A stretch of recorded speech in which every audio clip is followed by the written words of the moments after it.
स्वान्तानां अनन्तान्तरगतो विषीदत् विद्वत् धृत कुमुद वनराका हिमकरः परात्वा मित्राणां विषयगहनानां हुतवहो गुरुस्तेजो रूपो जयति जनतानन्दथुरयम्।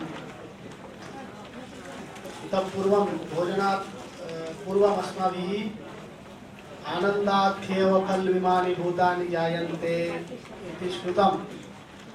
तत्र उपनिषदः क्रमः वर्तते, अन्नाध्येव खल्विमानि भूतानि जायन्ते इत्यारभ्य आनन्दपर्यन्तं गच्छति।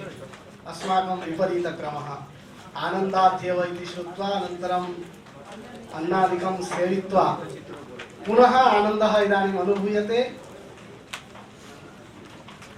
एतेन आनन्देन तृतीयसत्रम् आरभामहे। अस्मिन् सत्रे त्रयः वक्तारः भविष्यन्ति। तत्र प्रथमः डॉक्टर नागराज भट्ट महोदयः। एते रामकृष्ण मिशन विवेकानंद विश्वविद्यालयस्य संस्कृताध्ययन विभागे वेदान्ताध्यापकाः भवन्ति। एतेषां विषयः भविष्यति अज्ञानस्वरूपम्। द्वितीयः श्रीमान् विवेक कर्मकार महोदयः। एभिः स्कॉटिश चर्च महाविद्यालये संस्कृत विभागे अध्यापकैर्भूयते। वेदान्तस्य व्युत्पन्नः विद्वान्।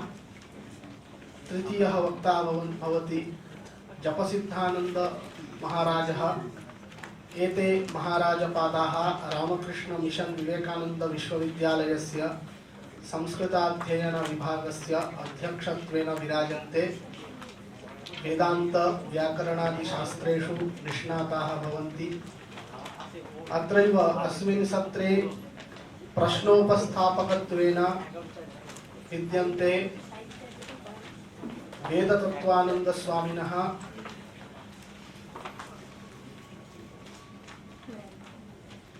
सोमनाथ सरकार महोदयाः एवं च काकोली घोष महोदयाः।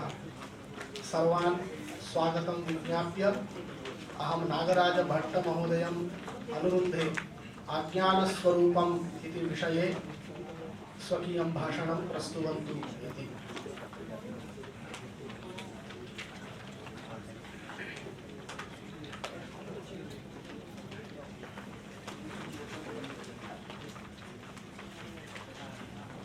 सदाशिवसमारम्भां शङ्कराचार्यमध्यमाम् अस्मदाचार्यपर्यन्तां वन्दे गुरुपरम्पराम्। पूज्याः स्वामिनः, अध्यापकाः, शोधच्छात्राः, छात्राः सर्वेभ्यः नमस्ते। मम विषयः अज्ञानस्वरूपम्। अतीव गहनः, विस्तृतः, अपारः विषयः अस्ति। अहम् अत्यल्पकालेन तस्य संक्षेपं कर्तुम् इच्छामि।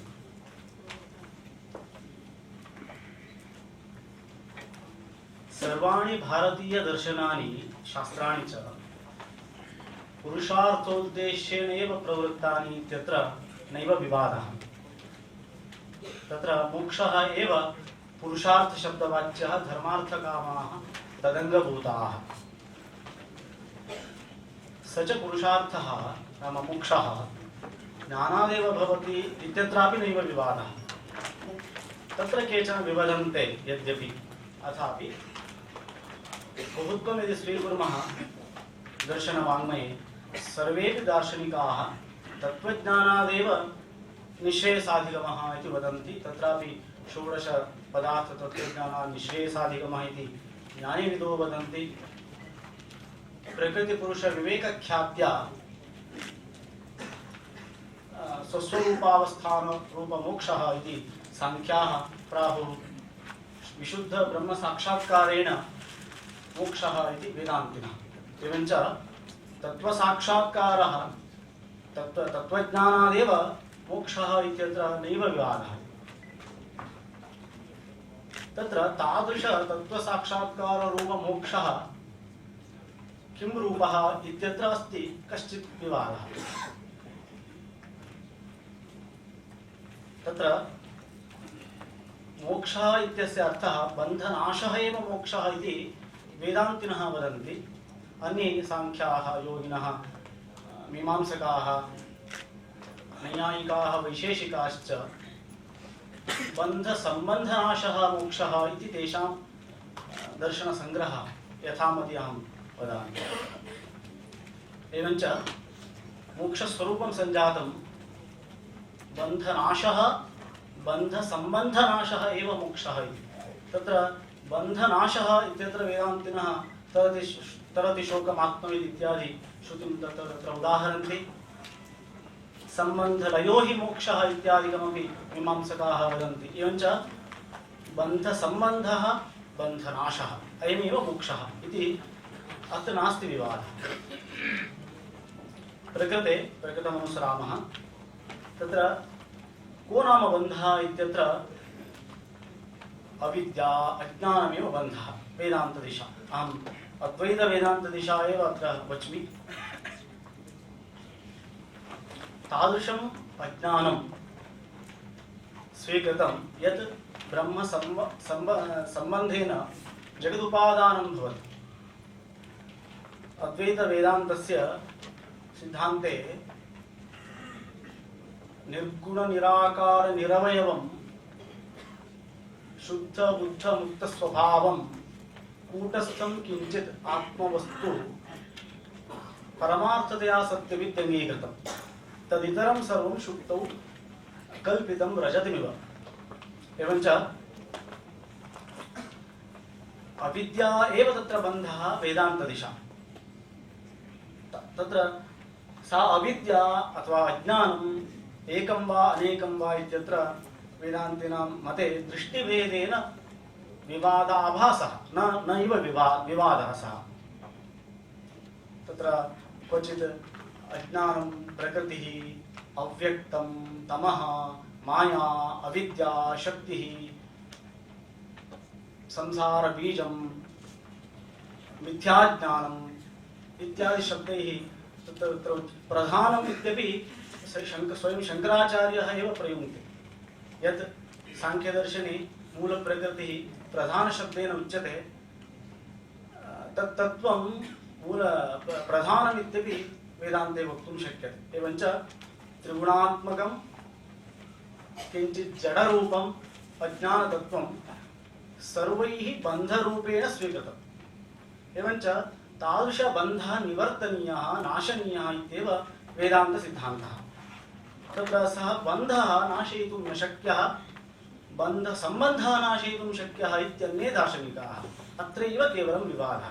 एवञ्च प्रकृते एतानि वाक्यानि मया उद्ध्रियन्ते केवलं दर्शनाय। एते शब्दाः तत्र उपनिषत्सु एव प्रयुक्ताः सन्ति। यथा मायां तु प्रकृतिं विद्यात् अविद्यायामन्तरे वर्तमानाः अज्ञानेनावृतं ज्ञानम् अजामेकां लोहितशुक्लकृष्णाम् अन्धेन तमसा आवृताः देवा। अत्र शक्तिशब्दप्रयोगः। देवात्मशक्तिं स्वगुणैर्निमूढां प्रकृतिं स्वामधिष्ठाय अव्यक्तशब्दप्रयोगः। अव्यक्तात् तु परः पुरुषः। एवम् एतैः सर्वैः शब्दैः एकमेव तत्तत्त्वं बन्धरूपम् अज्ञानमिति तत्त्वम् अङ्गीकृतम्। इदानीं प्रकृते स च बन्धः नाशनीयश्चेत् बन्धः प्रथमं ज्ञातव्यः। आयुर्वेदे उच्यते रोगः निवर्तनीयश्चेत् नाशनीयश्चेत् रोगनिदानं ज्ञातव्यं। तथैव अत्रापि तद्बन्धस्य ज्ञानं विना तद्बन्धः नाशः नैव शक्यः। तत्र लक्षणप्रमाणाभ्यां वस्तुसिद्धिः वस्तुगतिः इति शास्त्रमर्यादा सर्वे जानन्ति। एवञ्च चित्सुखप्रभृतयः अन्ये बहवः शास्त्रकाराः अद्वैतवेदान्तिनः बन्धस्वरूपस्य अज्ञानस्य किञ्चित् लक्षणं प्राहुः। अहं तस्य लक्षणं तेषां लक्षणमत्र एवं सगृह्णामि। चित्सुखाचार्यवचनं तु एवमस्ति, अनादिभावरूपं यत् विज्ञानेन विलीयते तदज्ञानमिति प्राज्ञाः लक्षणं सम्प्रचक्षते इति चित्सुकाचार्यस्य अज्ञानलक्षणम्। एतेन अनादिरूपं भावरूपं ज्ञानविरोधिरूपम् एतत् त्रयं दलम् एतेन स्वीकृतम्। अन्यः प्रसिद्धः मधुसूदनः वर्तते, तेन इदमुक्तं का नाम अविद्या इति प्रश्नं कृत्वा अनादित्वे सति भावत्वे सति ज्ञाननिवर्त्यम् उत भ्रम उपादानरूपम् अविद्या इति तेनापि उक्तम्। प्रसिद्धः लक्षणं तु वेदान्तसारे प्रोक्तमस्ति, सर्वैः ज्ञायते तत्। सदसद्भ्याम् अनिर्वचनीयं त्रिगुणात्मकं ज्ञानविरोधि भावरूपं यत्किञ्चिदिति। एतैः अनादि इति लक्षणं यत् सम्प्रदाये उक्तमस्ति तत् परित्यक्तमिव बालपाठत्वात्। एवञ्च त्रिगुणात्मकं सदसद्भ्याम् अनिर्वचनीयं भावरूपं ज्ञानविरोधि अनादिरूपम् इति अज्ञानस्य सामान्य इदं समग्रं लक्षणं भवति। तत्र एकैकस्य दलस्य मया अत्र संक्षेपेण उच्यते। वस्तुतः मम वक्तव्यस्य सारः अयमस्ति, सर्वे विषयाः कालवैकल्यात् प्रायः न वक्तुं शक्यते प्रायः। एवञ्च अज्ञानस्य लक्षणम् अज्ञानस्य प्रमाणम् इदं मम वक्तव्यमस्ति अत्र। पुनः तदज्ञानं कथं निवर्तनीयम् इत्यपि अयमत्र विचारः अस्ति। पुनश्च अज्ञानस्य आश्रयः कः, अज्ञानस्य विषयः कः इत्येते विषयाः सन्ति। पश्यामि यावत् मया अत्र सङ्ग्रहीतुं शक्यं तावत् अत्र वच्मि। प्रथमं त्रिगुणात्मकम् अज्ञानम् इत्यत्र सर्वे जानन्ति, तत्र पुनः मया अधिकं न उच्यते। तत्र जगदुपादानभूता या प्रकृतिरस्ति सा सत्त्वरजस्तमोगुणात्मिका। तादृशप्रकृत्यां सत्त्वरजस्तमोगुणाः साम्यरूपेण वसन्ति इति सांख्याः वेदान्तिनः योगिनः सर्वे वदन्ति। अत्र नैव विवादः। अजामेकां लोहितशुक्लकृष्णां देवात्मशक्तिं स्वगुणैः विगूढां मम माया दुरत्याय देवी शेषा गुणमयी इत्यादिना तत्र श्रुतयः स्मृतयः सन्ति। अत्र त्रिगुणात्मिका माया इत्यत्र मया वक्तव्यमस्ति, सत्त्वरजस्तमो गुणात्मिका सा माया। तत्र एकैकस्य गुणस्यापि महान् विशेषः वर्तते। तत्र सत्त्वगुणः इति यः उच्यते सः प्रकाशात्मकः गुणः इति सर्वशास्त्रप्रसिद्धमस्ति। प्रकाशात्मकगुणस्य अयं स्वभावः यत् सुखे ज्ञाने च तत् सञ्जयति पुरुषं। तत्र रागं जनयति। तत्र सुखे वैषयिकसुखे पुनश्च ज्ञाने वृत्त्यात्मकज्ञाने च सत्त्वगुणः पुरुषं प्रेरयति। अतः एव सत्त्वात् सञ्जायते ज्ञानम् इत्यादि वचनमपि भगवद्गीतायां द्रष्टुं शक्यम्। एवञ्च प्रकाशात्मकः यः गुणः सत्त्वगुणः प्रकृतिस्थः सः गुणः पुरुषं सुखरूपेण वैषयिकज्ञानरूपेण वैषयिकसुखरूपेण बध्नाति। अतः सत्त्वगुणः अतीव मुख्यः प्रकृतौ। यद्यपि सत्त्वगुणस्य मुखद्वयं निवृत्तिमार्गेऽपि पुरुषं प्रेरयति प्रवृत्तिमार्गेऽपि पुरुषं प्रेरयति इति शास्त्रे उच्यते। यदि फलमुखप्रवृत्तिरस्ति पुरुषस्य तर्हि सत्त्वगुणः भवन्तं बध्नाति, अस्मान् बध्नाति। यदि सत्त्वगुणः कश्चित् कदा निवृत्तिमार्गे प्रेरयति, यदा फलाभिसन्धिः इत्युच्यते खलु। तादृशफलाभिसन्धिः यदि नास्ति तर्हि निरुपाधिकज्ञाने निरुपाधिकसुखे प्रवर्तयति इत्यत्र सत्त्वात् सञ्जायते ज्ञानम् इति श्लोकम् उदाहरन्ति शास्त्रज्ञाः। एवञ्च सत्त्वगुणस्य इदं वैशिष्ट्यमस्ति, बन्धकमपि मोचकमपि। यथा पुनः आयुर्वेदस्य एव दृष्टान्तं ददामि। मधु, यत् मधु हनी इति उच्यते, तस्य कफकारकमपि भवति धर्मकारकमपि भवति इत्युच्यते। तद्वत् अत्र सत्त्वगुणः यदि फलाभिसन्धिरस्ति पुरुषे तर्हि सत्त्वगुणः बन्धकः, तत्र बन्धयति पुरुषम् इत्येवं रूपेण मया तस्य विस्तरेण तस्य विषये प्रोक्तः अस्ति। तदा अल्पकालत्वात् अहं तावता एव संक्षेपं करोमि। द्वितीयः गुणः तत्रैव त्रिगुणात्मिकी माया इत्यत्र रजोगुणः। रजोगुणः रागात्मकं रजो रागात्मकं विद्धि इत्येव। तत्र रागः इच्छा तादृश तत्र अप्राप्ते अभिलाषः। तत्र रजो रागात्मकं विद्धि तृष्णासंगसमुद्भवं। तृष्णा अप्राप्त विषये अभिलाषा, आसंगः प्राप्त विषये तत् रक्षण इच्छा। तादृश रजोगुणः पुरुषम् अप्राप्त विषये इच्छा, पुरुषे अप्राप्त विषये इच्छां जनयति। अप्राप्त विषयः प्राप्तश्चेत् रजोगुणः निवर्तते वा? न। अप्राप्त विषयः यदा प्राप्तः तद् वस्तुनः रक्षणार्थमपि भवति आसंगं जनयति। आसंगशब्दः प्रयुक्तः अस्ति। प्रीतिलक्षणः संश्लेषः इति भाष्ये शंकर भगवत्पादैरुक्तं। प्रीतिलक्षणः संश्लेषः संबन्धः तादात्म्यं। मां कदाचित् शास्त्रीय टेक्निकल वर्ड्स अहं प्रयोगं करोमि। तादात्म्यम् इत्युच्यते। स एव शब्दः तत्र उचितः इति भाति मम। एवं रूपेण रजोगुणः मुखेन अविद्या बध्नाति पुरुषम्।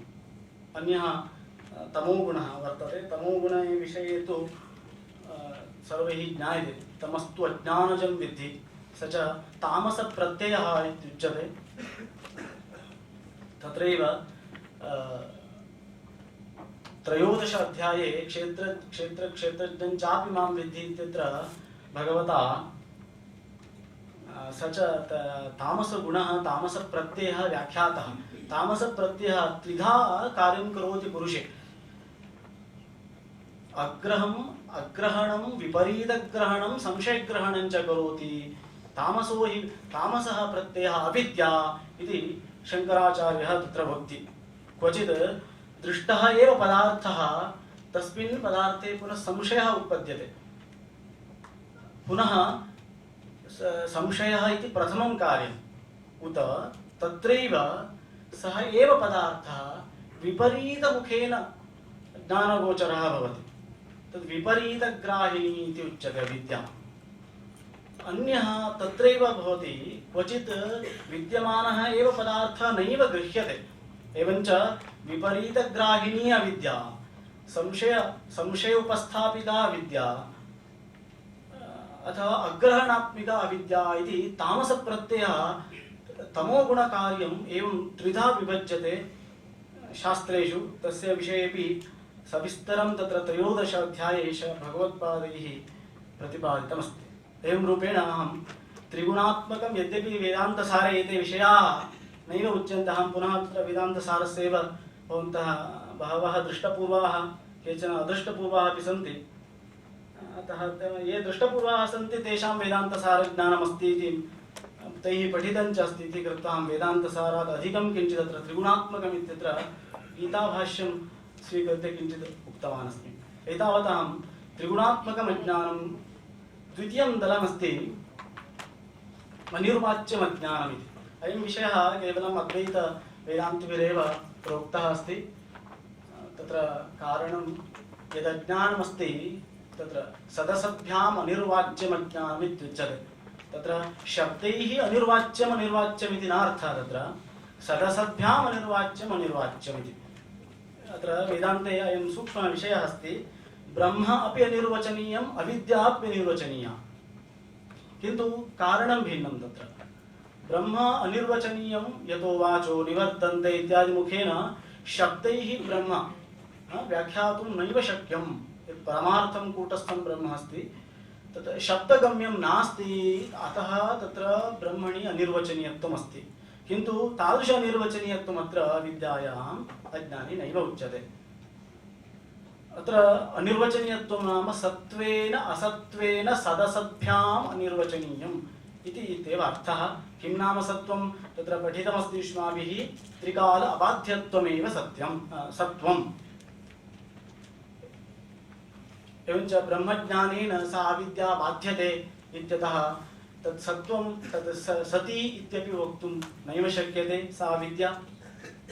असति इत्यपि वक्तुं नैव शक्यते, प्रत्यक्षविषयत्वात् अहमज्ञः इत्येव प्रतिदिनं मम अनुभवः भवति।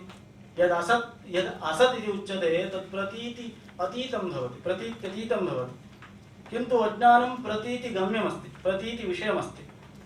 अतः अज्ञानं नापि असत् नापि सत्, सदसत् भवतु इत्यपि कल्पः प्रदर्शितः। विरुद्धगुणयोः एकाश्रयत्वं न सम्भवति इति कृत्वा सदसत् अपि न अज्ञानम् इत्यपि विषयः उक्तः। एवम् अन्यत्र परमात्मनः भिन्ना वा सा मायाशक्तिः अथवा परमात्मनः अभिन्ना वा सा मायाशक्तिः, भिन्ना भिन्ना वा सा मायाशक्तिः इत्यपि विवेकचूडामण्यादौ सः विचारः कृतः। अन्ते सन्नाप्य सन्नाप्य उभयात्मिकानो भिन्नाप्य भिन्नाप्युतय उभयात्मिकानो सांगाप्यरंगाप्य उभयात्मिकानो महाद्भुता निर्वचनीय रूपा। एवञ्च सा सावयवापि नास्ति निरवयवापि नास्ति, तदुभयरूपापि नास्ति, सत्त्वेन असत्त्वेनापि व्याख्यातुं न शक्यते। अतः इदं किञ्चित् अद्भुतम्। एवञ्च अज्ञानं तत्त्वं किञ्चित् अद्भुतम् इत्येव वेदान्तस्य अन्तिमः उपदेशः अद्वैतवेदान्ते। अन्येषां मते तु इदं किञ्चित् सत्त्वमस्ति, सदस्ति अज्ञानम्, अन्यवेदान्तिनां मते। अहमत्र शाङ्कर अद्वैतवेदान्तमाश्रित्यैव वच्मि। अतः अत्र निर्वाच्यम् अज्ञानम् इति वेदान्तसारे उक्तः विषयः अस्ति। पुनः तत्र असदपि अज्ञानं नास्ति इत्यत्र यदा प्रातः आगतः अस्ति परिणामवादः आरम्भवादः इति विषये वेदान्तिनां तु नापि आरम्भवादः नापि सत्कार्यवादः। सत्कार्यवादः इत्यङ्गीकुर्मः। सत्कार्यवादे अपि सत्कारणवादः, यत् कार्यं दृष्टं तत् कारणमेव, कार्यात्मत्वं मिथ्या इत्येव सा भेदः, सूक्ष्मः भेदः अस्ति। एवञ्च यत् कार्यमस्ति तद् उत्पत्तेः पूर्वम् असत्, स्व उपादानकारणे तन्नास्ति, नूतनकार्यारम्भः इत्यारम्भवादः, असत्कार्यवादः आरम्भवादः इत्युच्यते। एवञ्च बीज उपमद्येनैव बीजमस्ति, बीजात् अङ्कुरोत्पत्तिर्भवति, बीजनाशादेव अङ्कुरोत्पत्तिः इति आरम्भवादः। एवञ्च अत्रापि नाम अद्वैतवेदान्तिनां मते सत्कारणवादः अङ्गीकृतः। एवञ्च यत् कार्यमस्ति तदुत्पत्तेः प्राक्, नामरूपात्मक उत्पत्तेः प्राक् कारणात्मना वर्तते। इदं सर्वं सत् उत्पत्तेः प्राक्। अयं कश्चित् भेदः अत्र अनिर्वचनीयसिद्धान्ते एव उच्यते। यतः अविद्या असत् भवतु इत्यत्र अयं विचारः आगच्छति। तत्र अविद्या असन् नास्ति, यतः अविद्या कार्याणि दृश्यन्ते अनुभूयन्ते अस्माभिः प्रतिदिनमपि। अविद्या कार्याणि कानि? रागद्वेषादयः, रागद्वेषमोहादयः एव अविद्या कार्याणि। यदि अविद्या अत्यन्तम् असत् अथवा तुच्छम् अलीकम् इत्यादि शब्दाः प्रयुज्यन्ते, यदि अत्यन्तम् असत् अविद्या अत्यन्त असतः अविद्यातः अथवा अज्ञानात् कथं रागद्वेषादयः उत्पद्यन्ते? अत्र आरम्भवादप्रवेशआपत्तिः इति मुखेन एते विचाराः अत्र उक्ताः सन्ति इति। एवञ्च त्रिगुणात्मकम् अनिर्वचनीयम् अज्ञानम्। समयः 5 निमिषाः सन्ति। अहम् एतावता अज्ञानं भावरूपम्, अस्य संक्षेपेण यदि वच्मि, भावरूपम् इत्यस्य अर्थः साक्षिविषयम् अथवा साक्षिवेद्यम् इत्येव अर्थः। साक्षिवेद्यं प्रतीतिगम्यम्, अतः भावरूपम्। अत्र अन्ये दार्शनिकाः कदाचित् अज्ञानं ज्ञानाभावः इति, अविद्या अज्ञानं भाव अभावः ज्ञानाभावः विद्याभावः अज्ञानम् इति अन्ये दार्शनिकाः मन्यन्ते। तथा अत्र अभावस्वरूपं नास्ति इदं किञ्चित् अद्भुतस्वरूपम् अथापि तत् भावरूपमिति पदेन सत् इत्यपि नार्थः प्रतीतिविषयः इत्येव भावरूपत्वं तत्र अज्ञानेनावृतं ज्ञानं तेन मुह्यन्ति जन्तवः इत्यपि भगवता एव उच्यते। यदि अज्ञानम् अत्यन्तम् असत् ज्ञान अभावः तादृश अभावात्मकेन कथम् आवरणं शक्यम्, आवरणं तु भावकार्यम् इत्यादिना तत्र कश्चित् प्रसिद्धः श्लोकः सम्प्रदाये तदुदाहरामि। अत्र न अभावतास्य घटते वर्णात्मकत्वात् न अभावम् आवरणमाहुः अभावशौण्डाः अज्ञानम् आवरणमाह च वासुदेवः। तदेव अज्ञानेन आवृतम् अज्ञानम्, अतः अज्ञानं भावरूपम् इति वक्तुं शक्यते। ज्ञानविरोधित्वं सर्वैरङ्गीक्रियते प्रायः दार्शनिकैः, तरति शोकम् आत्मवित् इत्यादिना। अत्र अन्यः कश्चित् विषयः ज्ञानविरोधित्वं नाम प्रमाण असहिष्णुत्वम् इति सर्वज्ञात्मा वदति। अस्य अर्थः प्रमाणेन परीक्षा क्रियते यदि तर्हि अज्ञानं नैव वर्तते, कुतः अज्ञानमस्ति इत्येव वक्तुं न शक्यम्। अतः प्रमाण असहिष्णुत्वमेव ज्ञानविरोधित्वम् इत्यनेन इति वदन्ति। अज्ञानस्य अनादिसिद्धान्तः, अनादिसिद्धान्तोऽपि तत्र अजामेकाम् इति श्रुतिम् उदाहरन्ति। अजाम् इति शब्दं स्वीकृत्य तत्र अनादिरूपम् इति वदन्ति। एतावता अज्ञानस्य लक्षणमात्रम् अस्माभिः दृष्टम्। अज्ञाने प्रमाणानि प्रत्यक्षं सुप्तोत्थितस्य परामर्शः न किञ्चिदवेदिशम् इत्यादि परामर्शः, अनन्तरं कार्यानुमेयत्वम् इत्यादि प्रमाणानि सन्ति। तावता अज्ञाने प्रमाणमपि समाप्तमिति भावयामि। जगत्कारणत्वविचारे तु ज्ञायते ब्रह्मणः विवर्त उपादानत्वं परिणाम्युपादानत्वं मायायाः इति प्रातः चिन्तितः एव विषयः। तत्र निमिषद्वये अहं वदामि। तत्र ब्रह्ममात्रं ब्रह्मैव उपादानं, तत्र ब्रह्म माया द्वारकारणम् इति सर्वज्ञात्मप्रवृत्तयः वदन्ति। तत्र मतभेदः वर्तते। केचन मुख्यः मार्गः एवमस्ति, माया जगत्प्रति उपादानकारणं ब्रह्म विवर्त उपादानं परिणामि उपादानं माया इति मुख्यवेदान्तमार्गः। तत्र एकदेशिनः एवं वदन्ति, सर्वज्ञरूपं ब्रह्मैव उपादानकारणं माया तत्र द्वारकारणम्।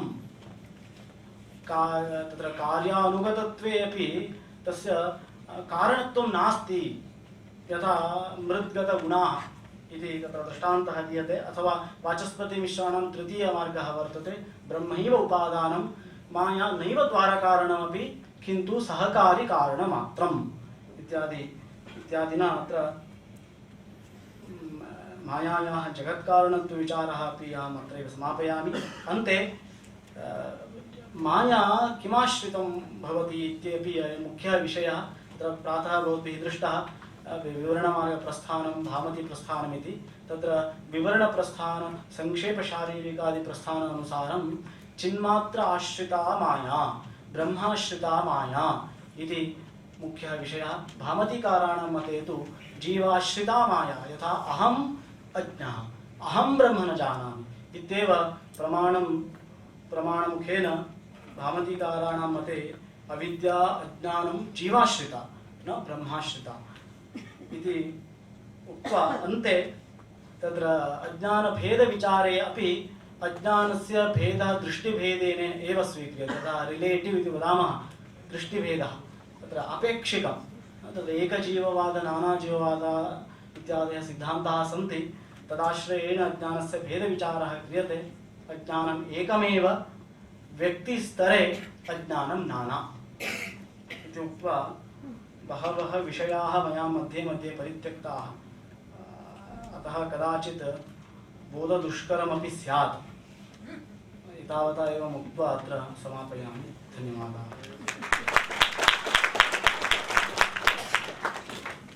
अस्मिन् विषये प्रश्नकर्तारः प्रश्नान् पृच्छन्तु इति अनुरोधे।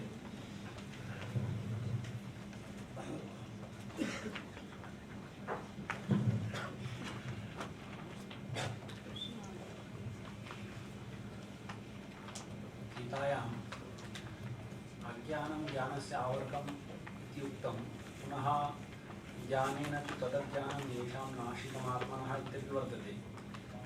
किम् अत्र ज्ञानपदं द्विधा प्रयुक्तं तत् एकमेव ज्ञानं निर्दिशति उत कश्चित् भेदः?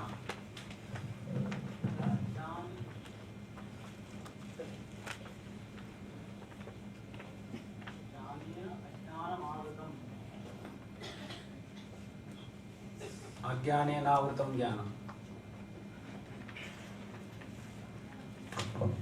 अज्ञानेनावृतं ज्ञानम् इत्यस्य तात्पर्यमस्ति प्रकृतिसम्बन्धः ब्रह्मणः अस्ति इति। तत्र नानाजीववादमाश्रित्य विवरणप्रस्थानमाश्रित्य अयं श्लोकः प्रवृत्तः। तत्र एकैकोऽपि श्लोकः भिन्नभिन्नदृष्टिभेदेन प्रोक्तः अस्ति। यथा भवद्भिः उक्तं ज्ञानेन अज्ञानस्य नाशः भवति इत्यत्र यः श्लोकः भवद्भिः उदाहृतः, ज्ञानेन तु तदज्ञानम् इत्यादिना सः श्लोकः उदाहर्तव्यः। अज्ञानेन आवृतं ज्ञानम् इत्यस्य अर्थः, अत एव अत्रैव विवादः सञ्जातः। अतः एव भामतीकारादयः अज्ञानं न शुद्धब्रह्माश्रितं जीवाश्रितम्। अत्र विवरणकाराणां समाधानं अज्ञानेन कथं शुद्धब्रह्मणः आवरणं शक्यम् इति चेत् अयं श्लोकः तेनापि व्याख्यातः एवं रूपेण, ब्रह्मणः तथा स्वातन्त्र्यमस्ति, जीव उद्धरणाय स्वयमेव तादृश अवतारपुरुषरूपेण आगच्छति, तदा अज्ञान आवरणमपि तदधीनमेव वस्तुतः।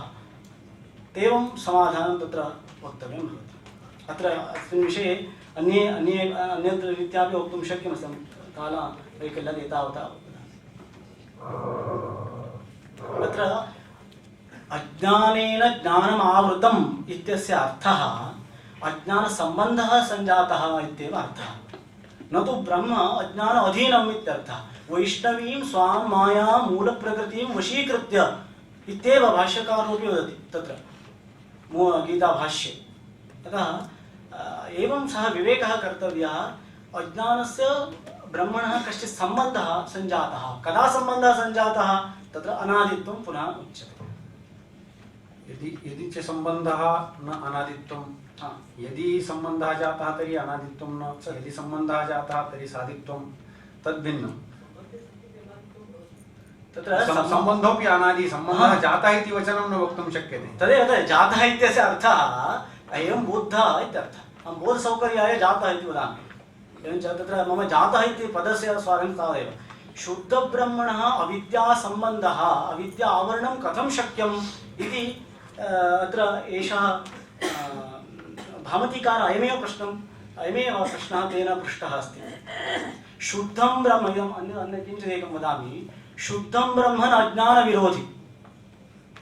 शुद्धं ब्रह्म कदापि अज्ञानविरोधी न भवति। वृत्तिप्रतिबिम्बितं चैतन्यम् अथवा एव अज्ञानविरोधी भवति, चिदाभासः इत्येवम् उच्यते। अतः शुद्धब्रह्मणः अविद्यासम्बन्धः भवति चेत् न कोऽपि क्लेशः, अज्ञानविरोधित्वं तस्य नास्ति।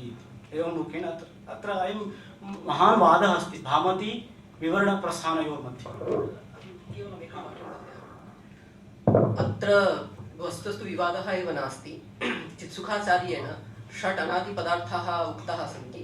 ते एवं जीव ईशः विशुद्धः चेत् तथा जीवेशयोर्भिदा अविद्या तच्चितोर्योगः, अविद्यया सह चैतन्यस्य योऽयं योगः षड् अस्माकम् अनादयः। एते षडेव अनादिपदार्थाः सन्ति। अस्तु, अनन्तरं विवेककर्मकारमहोदयः समाहूयते। तत्त्वमसि इति वाक्यार्थः अद्वैतवेदान्तरीत्या प्रतिपाद्यते।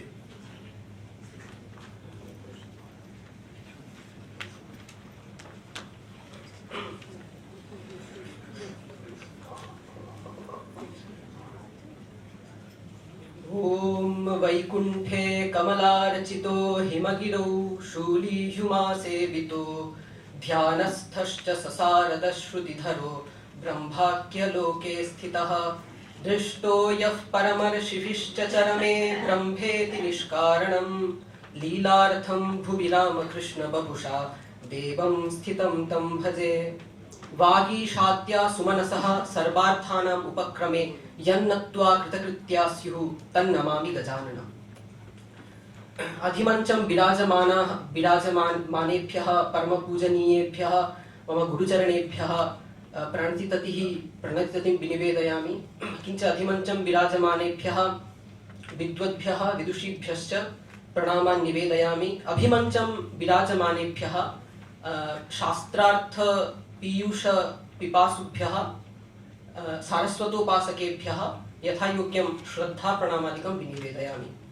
अद्य वस्तुतस्तु मम विषयः एवं भवति अद्वैत वेदान्तनये तत्त्वमसि इति महावाक्यविचारः, महावाक्यार्थविचारः। अतः एतत् शीर्षकं श्रुत्वा एव त्रयः प्रश्नाः सुतरां समुद्यन्ति। के ते त्रयः इति चेत् प्रथमं किं तावत् महावाक्यं, द्वितीयं कः महावाक्यार्थः, तृतीयं अत्र कीदृशः विचारः प्रस्तुतः इति। एवं त्रयः प्रश्नाः मया इदानीं यथाक्रमं समाधीयन्ते। एवं दृश्यते ज्ञायते आत्मतत्त्वम् अनेन इति विग्रहे दृश् धातोः उत्तरं ज्ञानार्थकदृश् धातोः उत्तरं करणे ल्युट् प्रत्यये दर्शनशब्दः निष्पद्यते। अस्य अर्थः भवति आत्मतत्त्वप्रतिपादकं शास्त्रम् इति। तानि च दर्शनानि आस्तिकनास्तिकभेदेन द्विविधानि। आस्तिकदर्शनेषु पुनः उत्तरमीमांसा पूर्वमीमांसा इति दर्शनद्वयम् अस्ति। मीमांसा दर्शनस्य वाक्यशास्त्रम् इति अपरं नाम। कुतः इति चेत् अत्र वाक्यार्थविचारः प्रस्तूयते। केषां वाक्यानां विचारः अत्र प्रस्तूयते इति चेत् वेदवाक्यानां विचारः अत्र प्रस्तूयते। वेदश्च ज्ञानकाण्ड कर्मकाण्ड भेदेन द्विविधः। कर्मकाण्डे अग्निहोत्रादि प्रतिपादक वाक्यानां विचारः क्रियते, ज्ञानकाण्डे आत्मतत्त्वस्य विचारः प्रस्तूयते। ज्ञानकाण्डस्य उपनिषत् इति अपरं नाम। कर्मकाण्डगत वाक्यानां विचारः पूर्वमीमांसायां भवति, ज्ञानकाण्डगत वाक्यानाम् अर्थात् उपनिषद् वाक्यानां विचारः उत्तरमीमांसायां भवति। एवं यतः वेदवाक्यानां विचारः भवति अतः मीमांसा शब्दः पूजितविचारवचनः इति वाचस्पतिमिश्रैः जिज्ञासाधिकरणभाष्य टीकान्ते उच्यते। कुतः पूजितत्वमस्य विचारस्य? यतः अत्यन्त अभ्यर्हणीय वेदवाक्यानां विचारः अत्र प्रस्तूयते। इदानीम् उपनिषत्सु सन्ति बहूनि वाक्यानि, तेषु वाक्येषु कानिचन वाक्यानि महावाक्यानि इति कथ्यन्ते। कानि च तानि इति चेत् चत्वारि एव महावाक्यानि प्रसिद्धानि। प्रथमं भवति प्रज्ञानं ब्रह्म इति ऋग्वेदीयम् ऐतरेयोपनिषत्स्थं। द्वितीयं भवति अहं ब्रह्मास्मि, एतत् शुक्लयजुर्वेदीयं बृहदारण्यक उपनिषत्स्थं। तत्त्वमसि इति तृतीयम्, एतद् भवति सामवेदीयं छान्दोग्योपनिषत्स्थं। चतुर्थं भवति अयमात्मा ब्रह्म इति, इदं माण्डूक्योपनिषत्स्थम् अथर्ववेदीयम्। एवं चत्वारि महावाक्यानि। ननु सत्सु सर्वेषु अपि वाक्येषु कथम् एतेषां वाक्यानां महावाक्यत्वम् इति चेदुच्यते। संक्षेपशारीरकटीकायां मधुसूदनसरस्वती स्वामिना अस्य लक्षणं परमपुरुषार्थ प्रत्यक् ब्रह्मैक्यनिष्ठत्वात् महावाक्यत्वं। किं नाम महावाक्यं? येषु वाक्येषु जीवब्रह्मणोः ऐक्यं प्रतिपाद्यते, तानि वाक्यानि एव महावाक्यानि इति उच्यन्ते। एवं चतुर्षु अपि वाक्येषु जीवब्रह्मणोः ऐक्यं प्रतिपादितं। ननु तथात्वे सन्ति उपनिषत्सु अन्यानि अपि बहूनि वाक्यानि, यैः वाक्यैः जीवब्रह्मणोः ऐक्यं प्रतिपाद्यते। यथा योऽसावसौ पुरुषः, सोऽहमस्मि, सर्वं खलु इदं ब्रह्म इत्यादिषु वाक्येषु कथं तेषां न महावाक्यत्वम् इति चेत् सम्प्रदायप्रसिद्धिः इत्येवं ब्रूमः। सम्प्रदायप्रसिद्ध्या एव एतेषां चतुर्णां वाक्यानां महावाक्यत्वम् इति। इदानीम् एतानि महावाक्यानि प्रस्तुतानि, तेषु तत्त्वमसि इति महावाक्यस्य उपदेशवाक्यम् इति प्रसिद्धिः। तस्यैव तत्त्वमसि इति उपदेशवाक्यस्य विचारः इदानीं मया अत्र प्रस्तूयते।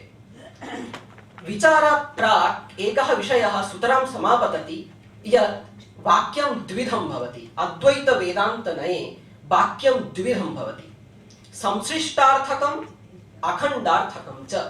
प्रथमं भवति संसृष्टार्थकम्, द्वितीयं भवति अखण्डार्थकम्। यस्माद् वाक्यात् संसर्गस्य बोधः भवति तद् वाक्यं भवति संश्लिष्टार्थकं वाक्यं। यथा गाम् आनय इति वाक्यं स्वीकरोतु। गाम् इति पदात् गोपदार्थः कर्मत्वम्, आनय इति पदात् आनयन क्रिया, ततश्च उभयोः सम्बन्धः गोकर्मक आनयन क्रिया एवं अर्थः सम्पद्यते। अतः अत्र संसर्गस्य सम्बन्धस्य ज्ञानं भवति। अतः इदं संश्लिष्टार्थकं वाक्यम्। इदानीम् अयं प्रश्नः सुतरां समुदेति, अस्ति वा तादृशं किञ्चित् वाक्यं यत्र वाक्ये संसर्गः न भासते इति? सर्वेषु एव वाक्येषु संसर्गः सुतरां भायात्। कुतः? इदानीं चिन्तयन्तु, वाक्यं किं भवति? पदनिचय पदसमूहः वाक्यं भवति। तत्र अहं विस्तारं न करोमि किं पदं किं वाक्यम् इत्यादि। इदानीं वाक्यं पदसमूहः भवति, पदानाम् अर्थः आगच्छति, अर्थानां च परस्परसम्बन्धः भवति, एवं पदार्थसंसर्गः एव वाक्यार्थः भवति इति नियमः। तर्हि वाक्यस्य अर्थः यदि वर्णनीयः, पदार्थसंसर्गः सुतरां स्वीकरणीयः, नो चेत् वाक्यार्थः कथं समुदीयात्? नैव भवति। अत्र उच्यते न हि अद्वैतवेदान्तिभिः न हि पदार्थसंसर्गः वाक्यार्थः भवितुम् अर्हति। कुतः? तथा चेत् अनभिमत संसर्गस्यापि वाक्यार्थत्वापत्तिः स्यात्। कुतः?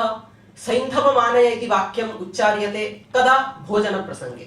भोक्तुम् उपविष्टः अस्मि, अहं कथयामि सैन्धवम् आनय। सैन्धवपदस्य अर्थद्वयमस्ति, एकं भवति लवणम्, अपरं भवति सिन्धुदेशीयः अश्वः इति। तर्हि अश्वः लवणम् उभयविधः एव अर्थः अस्ति। ततश्च अश्वानयनम् इति यथा अर्थः आगच्छति पदार्थसंसर्गात्, तथैव लवणानयनम् इति अर्थः अपि आगच्छति। अतः भोजनप्रसङ्गे अश्वानयनरूपवाक्यार्थः अपि आपतति इति पदार्थसंसर्गस्य एव वाक्यार्थता स्यात्। तदा यदि अहं कथयामि यत् लवणं तत्र उच्यते सैन्धवमानय इति यदि कथयामि, कश्चित् अश्वमानीय मत्पुरतः बध्नाति, तत् अनुचितमस्ति। अतः अनभिमत संसर्गस्य यथा वाक्यार्थता न स्यात्, अतः उच्यते तात्पर्यविषयत्वमेव वाक्यार्थं प्रति कारणं भवति। तत्र किं तात्पर्यमस्ति तदेव वाक्यार्थं सूचयति। इदानीं पश्यतु, एकम् उदाहरणं दीयते। सोऽयं देवदत्तः इति प्रसिद्धम् उदाहरणं। रामः श्यामः देहल्यां देवदत्तं दृष्टवान्। इदानीं कलिकातायां मार्गे अटन्तो आस्तां रामश्यामौ। तस्मिन् काले रामः श्यामं प्रति कथयति, अरे कोऽयं? श्यामः वदति, अरे सोऽयं देवदत्तः। इदानीं पश्यतु, प्रश्नः कः आसीत्? प्रश्नः आसीत् कः अयं? तर्हि किं वक्तव्यं? देवदत्तः इत्येव। सोऽयं देवदत्तः इति उच्यते चेत् सपदेन तद्देश तत्कालविशिष्टः इति अर्थः आगच्छति। अयमिति पदेन एतद्देश एतत्कालविशिष्टः इति अर्थः आगच्छति। परन्तु प्रश्नः कः आसीत्? कीदृशः देवदत्तः इति प्रश्नः नासीत्, कः देवदत्तः इति प्रश्नः आसीत्। तर्हि यदि स्वयं देवदत्तः इति वाक्यात् तद्देश तत्कालविशिष्ट देवदत्तः, एतद्देश एतत्कालविशिष्टः देवदत्तः एवम् अर्थः, अथवा तयोः नाम ताभ्याम् अभिन्नः देवदत्तः, एतादृश अर्थः अत्र प्रस्तूयते, तत् प्रश्न अनुरूपम् उत्तरं न भवति। वक्तुः वस्तुषु तात्पर्यमपि तथा नास्ति। सः देवदत्तपिण्डमात्रम् एव बोधयितुं तद्वाक्यं प्रयुक्तवान्। अतः तात्पर्यदृष्ट्या तस्य वाक्यस्य अर्थः भवति देवदत्तरूपपिण्डः एव। तेनैव प्रश्न उत्तरयोः साम्यं भवति। अतः स्वयं देवदत्तः इत्यत्र तात्पर्यदृष्ट्या देवदत्तरूपपिण्डः एव अर्थः भवति। इदानीं तत्त्वमसि इति वाक्यात् सूत्रम् अतः एतत् इतः ज्ञातं यत् संसर्गप्रतिपादनं विनापि तात्पर्यदृष्ट्या केवलं पिण्डमात्रस्य बोधनेनापि वाक्यार्थः सम्भवति। अतः संश्लिष्टार्थकवाक्यस्य लक्षणं क्रियते संसर्ग विषयक प्रतीतिजनकत्वं, यत्र तत् संश्लिष्टार्थकं वाक्यं, यत्र च संसर्ग अनवगाहि यथार्थज्ञानजनकत्वं तद्भवति अखण्डार्थं वाक्यं, नाम यस्मिन् वाक्ये संसर्गः न भासते। चित्सुखाचार्येण उच्यते तत्र तेन उक्तं संसर्गासंगी सम्यग्धि हेतुताया गिराम्यम् उक्ता खण्डार्थता यद्वा तत् प्रातिपदिकार्थता। अत्र प्रातिपदिकार्थता इत्यस्य प्रातिपदिकार्थ मात्र परता इति अर्थः अङ्गीकरणीयः इति तत्र तेनैव उच्यते। तर्हि तत्त्वमसि इति वाक्यात् कः अर्थः ग्रहणीयः इति प्रथमं विचार्यं। तत्र उच्यते प्रसङ्गः द्रष्टव्यः। श्वेतकेतुः आरुणिं पितरं तर्हि कथा एव भवतु, सर्वे एव कथां कथयन्ति इति कृत्वा आरुणिः इति एकः आरुणिः तत्र गुरुः भवति, पिता भवति, तस्य पुत्रः श्वेतकेतुः। श्वेतकेतुः 12 वर्षं गुरुगृहे पठनं कृतवान्, पठित्वा आगतवान्। कथम् आगतवान्? दम्भः दृप्तः सन् आगतवान्। तदा पिता चिन्तयति, अरे किम् अयं तद्विषयं ज्ञातवान् वा, तं विषयं ज्ञातवान् वा, अतः एवं दाम्भिकः दृश्यते। गत्वा पृच्छति, उत तम् आदेशम् अप्राक्ष्यः येन अश्रुतं श्रुतं भवति, अमतं मतम्, अविज्ञातं विज्ञातम् इति किं तद्वस्तु ज्ञातवान् यस्मिन् ज्ञाते सर्वमेव वस्तु ज्ञातं भवति इति? सः कथयति, प्रायः मम गुरवः एतत् तत्त्वं न जानन्ति, अतः मां न उक्तवान्। भवान् जानाति, भवान् एव मह्यं कथयतु इति। तदा पिता कथयति, सदैव सौम्य इदमग्र आसीत् इति। तत्र सत्पदस्य अर्थः किं क्रियते शङ्कराचार्येण इति चेत् निर्विशेषं निरुपाधिकं शुद्धं ब्रह्म एव तत्र सत्पदार्थः भवति। तर्हि तं कः सः विषयः यस्मिन् ज्ञाते सर्वं विज्ञातं भवति इति प्रश्नः आसीत्। उत्तरं भवति विशुद्धं ब्रह्म एव। उपक्रम उपसंहारयोः एकार्थ प्रतिपादकत्वं स्यात् इति नियमः, नो चेत् तत् प्रलपितम् एव स्यात्। अहम् आदौ कथयामि, अहमत्र अद्वैत वेदान्तं प्रतिपादयितुम् उपस्थितः अस्मि। अन्ते कथयामि, तर्हि विशिष्टाद्वैत वेदान्तः बुद्धः वा सर्वैः? अरे अद्वैत तत्त्वं प्रतिपादितवान्, विशिष्टाद्वैत पदेन उपसंहारः कथं क्रियते? तर्हि उपक्रम उपसंहारयोः एकार्थता स्यात्। निर्गुण निर्विशेष सत्पदेन उपक्रमः जातः, समाप्तिश्च भवति, उपसंहारश्च भवति। ऐतदात्म्यमिदं सर्वं तत्सत्यं स आत्मा तत्त्वमसि श्वेतकेतु। अतः तत्त्वमसि अस्मिन् स्थले अपि निर्गुणं निर्विशेषं शुद्धं ब्रह्म एव बोध्यते। स एव तत्र तात्पर्यविषयः, स एव वाक्यार्थः इति निश्चितः। तर्हि महावाक्यं किं ज्ञातं? महावाक्यार्थः अत्र श्रीशुद्धं चैतन्यम् इत्यपि ज्ञातं, परन्तु विचारः अत्र कुतः अपेक्षते? विचारश्च कुत्र भवति? यत्र संशयः भवति तत्र विचारः अस्ति। इदानीं यदि मम पुरतः एकः घटः वर्तते, सः सम्यक्तया दृश्यते, तत्र अस्माभिः विचारः न क्रियते। अरे अत्र घटः अस्ति वा न वा इति विचारः न क्रियते। इदानीं विचारश्च कुत्र भवति? यत्र सन्देहः अस्ति, सन्दिग्धे एव विषये विचारः प्रवर्तते। सन्देहश्च कथं भवति? विप्रतिपत्तिजन्यः भवति संशयः। विप्रतिपत्तिः नाम विरुद्धा प्रतिपत्ति, विरुद्धं ज्ञानं तिष्ठति। अहं गच्छामि, कश्चन कथयति भवान् पण्डितः अस्ति, बहु आनन्दः। किञ्चित् दूरं गच्छामि, एकः कथयति भवान् मूर्खः इति, तदा दुःखम्। इदानीं मम संशयः जातः, अहं पण्डितः वा अथवा मूर्खः? इदानीं कुतः विरुद्धज्ञानद्वयं जातं? संशयः विप्रतिपत्तेः एव जायते। अत्र का विप्रतिपत्ति? इदानीं तात्पर्यदृष्ट्या ऐक्यरूपार्थलाभः जातः, अखण्डं चैतन्यमत्र बुध्यते इति वाक्यार्थः ज्ञातः, परन्तु तत् त्वम् इति पदयोः अर्थः भिन्नः अस्ति। तत्पदेन सर्वज्ञत्व सर्वेश्वरत्वादि विशिष्टः ईश्वरः बुध्यते, त्वं पदेन अल्पज्ञत्व अनीश्वरत्व विशिष्टः जीवः बुध्यते। तयोः ऐक्यं कथं प्रतिपादयितुं शक्यते? कुतः? विशेषणभेदात् विशिष्टयोः भेदः भवति इति नियमः। नीलघटः पीतघटः उभयोः भेदः अस्ति, कुतः? विशेषणभेदात्। तत्र नीलत्वं विशेषणं, तत्र पीतत्वं विशेषणम्, अतः विशेषणभेदात् विशिष्टयोः घटयोः अपि भेदः। अतः यद्यपि चैतन्यदृष्ट्या उभयोः एकत्वम् अस्ति, तथापि यतः भिन्नं भिन्नं विशेषणमस्ति, अतः तत्पदार्थः भिन्नः, त्वं पदार्थः भिन्नः। उभयोः भिन्नयोः पदार्थयोः कथम् ऐक्यार्थप्रतिपत्तिः स्यात् इति एव अत्र विचार्यं भवति। अत्र च नैष्कर्म्यसिद्धौ तृतीयाध्याये एकः श्लोकः प्रस्तूयते, येन अत्र अखण्डार्थ बोधन प्रक्रिया उच्यते। तदस्ति भवद्भिः अपि पठितं। सामानाधिकरण्यं च विशेषण विशेष्यता लक्ष्यलक्षण सम्बन्धः पदार्थ प्रत्यगात्मनाम्। इदानीं पदयोः सामानाधिकरण्यं, पदार्थयोः विशेष्य विशेषण भावः, प्रत्यगात्म पदार्थयोः लक्ष्य लक्षण भावः इति एवं सम्बन्धत्रयेण त्वम् इति पदयोः अखण्डार्थप्रतिपादकत्वं प्रतिपाद्यते। सत्यं प्रतिपादकत्वम् उच्यते। यथाक्रमम् अहं प्रतिपादयामि। किं तावत् सामानाधिकरण्यम् इति चेत् उच्यते भिन्न प्रवृत्तिनिमित्तयोः शब्दयोः एकस्मिन् अर्थे वृत्तिः सामानाधिकरण्यम्। इदानीं तत् अस्य पदस्य कः अर्थः? सर्वज्ञत्व सर्वेश्वरत्वादि विशिष्टं चैतन्यं। वस्तुस्तु आरुणिः श्वेतकेतवे कथयति तत् शृणु, तस्मादेव ब्रह्मणः सम्पूर्णं जगदुद्भूतं तदेव सर्वत्र वर्तते इति तत्पदेन उच्यते।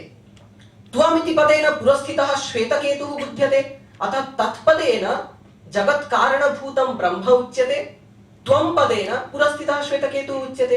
अतः तत्पदस्य कः अर्थः भवति? सर्वज्ञत्व सर्वेश्वरत्वादि विशिष्टः ईश्वरः। त्वं पदस्य कः अर्थः भवति? पुरस्थितः अल्पज्ञत्व अनीश्वरत्वादि विशिष्टः देवदत्तः। तर्हि तत्पदस्य प्रवृत्तिनिमित्तमस्ति सर्वज्ञत्व सर्वेश्वरत्वादि विशिष्टत्वं, त्वं पदस्य प्रवृत्तिनिमित्तमस्ति अल्पज्ञत्व अनीश्वरत्वादि विशिष्टत्वं। यथा गोपदस्य प्रवृत्तिनिमित्तं किं भवति?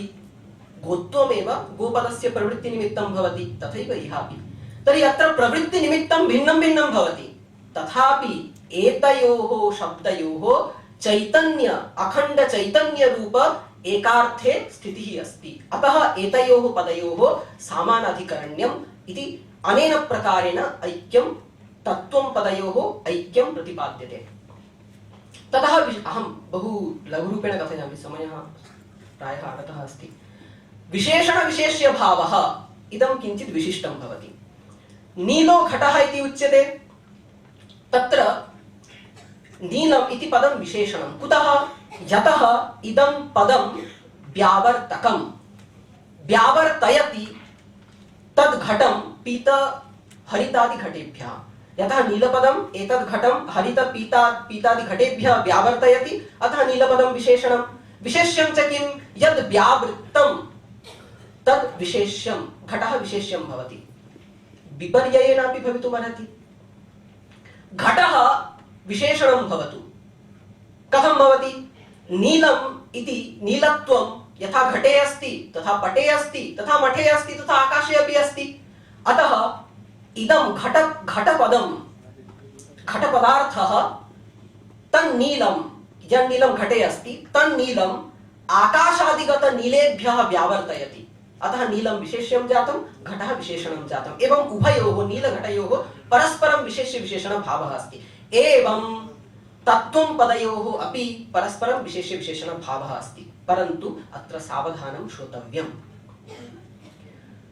त्वं पदस्य अर्थः कः भवति? अत्र पदार्थयोः विशेष्य विशेषण भावः, नाम त्वं पदार्थस्य तत्पदार्थस्य च विशेष्य विशेषण भावः।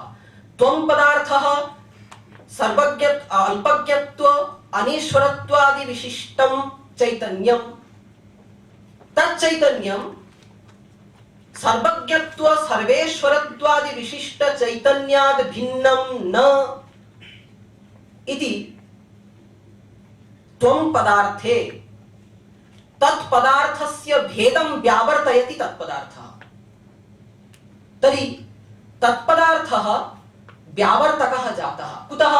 सः त्वं पदार्थे स्थितं भेदं व्यावर्तयति, अतः व्यावर्तकः तत्पदार्थः विशेषणं जातं, किञ्च व्यावृत्तः त्वं पदार्थः विशेष्यं जातम्। एतद् विपर्ययेण उच्यते त्वं तत् असि इति प्रकारेण, तदा तत्पदार्थः विशेष्यं भवति। तेन किं कः अर्थः आगच्छति?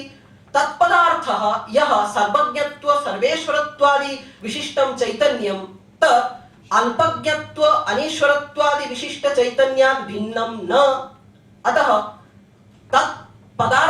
तत्पदार्थे त्वं पदार्थ भेदं व्यावर्तयति त्वं पदार्थः, अतः त्वं पदार्थः विशेषणं जातं, तत्पदार्थः विशेष्यं जातम्। एवं उभयोः विशेष्य विशेषण भावः भवति, तेन च उभयोः परस्पर स्थित भेद व्यावर्तकतया उभयोः ऐक्यं प्रतिपाद्यते। तृतीयं भवति लक्ष्य लक्षण संबन्धः। स च कीदृशः? तत्र प्रत्यगात्म पदार्थयोः लक्ष्य लक्षण संबन्धः। प्रत्यगात्मा सः लक्ष्यः भवति, तत्त्वं पदार्थौ लक्षणे स्याताम्। अत्र लक्षणपदस्य लक्षक इत्यर्थः, यतः तत्र कृत्यल्युटो बहुलम् इति सूत्रेण ल्युटः बहुलार्थे व्यवहारात् अत्र कर्तरि ल्युट् ग्रहणम्। तर्हि लक्ष्य लक्षण सम्बन्धः अत्र पदार्थद्वयं लक्षकं लक्ष्यं भवति प्रत्यगात्मा। संक्षेपयामि इदानीं। तर्हि अत्र भागत्याग लक्षण अंगीक्रियते। लक्षण कदा स्वीक्रियते? यदा मुख्यार्थ बाधा भवति, तात्पर्य अनुपपत्तिः भवति, तदा एव लक्षण अंगीक्रियते। अद्वैत वेदांत मते तात्पर्य अनुपपत्तिरेव लक्षणायाः बीजम् इति। इदानीं तत्त्वं पद, तत्र तात्पर्यम् अखण्ड चैतन्य बोधनं, परन्तु तत्त्वं पदाभ्याम् अखण्डं चैतन्यं न बोध्यते।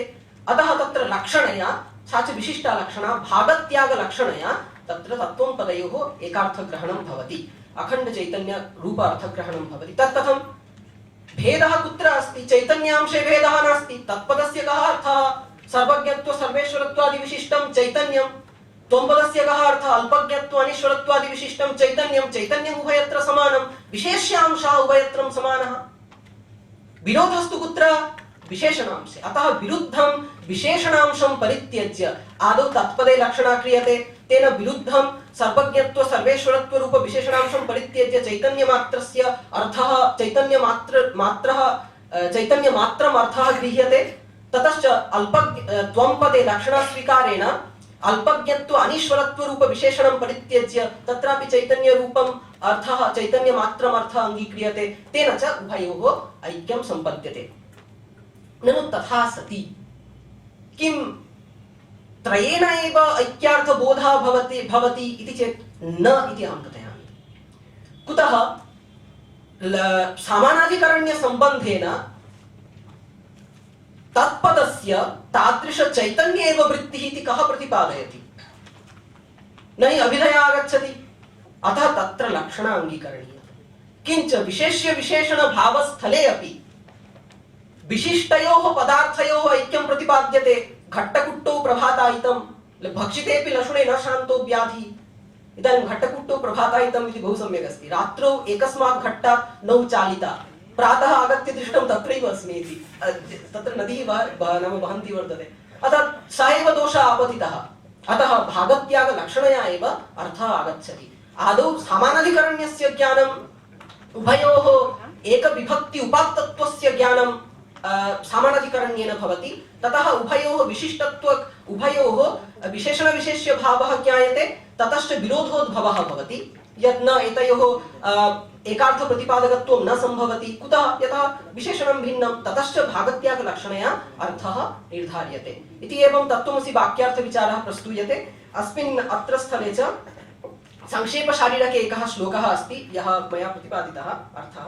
सामानाधिकरण्यम् अत्र भवति प्राथम्य भाग अन्वयः, पश्चादेश विशेषणेतरतया पश्चात् विरोधोद्भवः, उत्पन्ने च विरोध एकरसके वस्तुन्यखण्डात्मके वृत्तिर्लक्षणया भवत्ययमिह ज्ञेयः क्रमः सूरिभिः। अयमेव क्रमः ज्ञेयः।